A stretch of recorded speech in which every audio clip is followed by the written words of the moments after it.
Welcome to our channel. Today we how to connect SendGrid for email verification in iOS Swift detailed guide step by step clearly.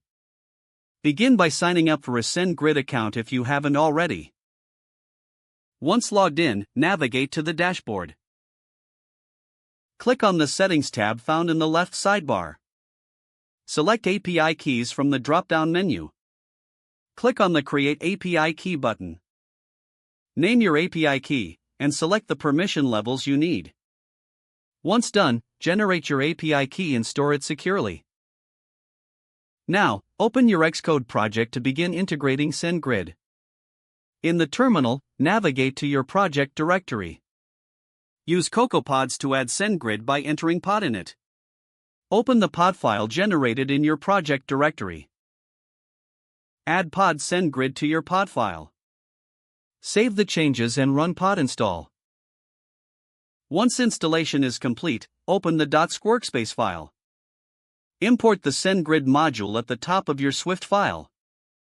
Initialize the SendGrid client using your API key. Create a function for sending verification emails.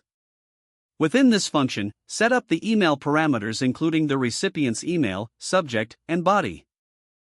Use the SendGrid API to send the email with the parameters defined.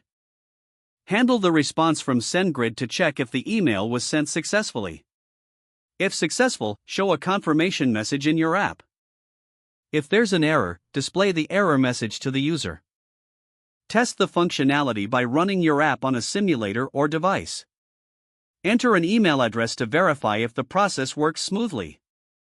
Debug any issues that arise and iterate on your code as needed.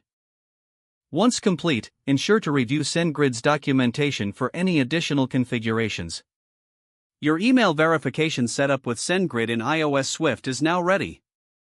If the page does not load, don't forget to like this video and subscribe to our channel for more step-by-step tech guides.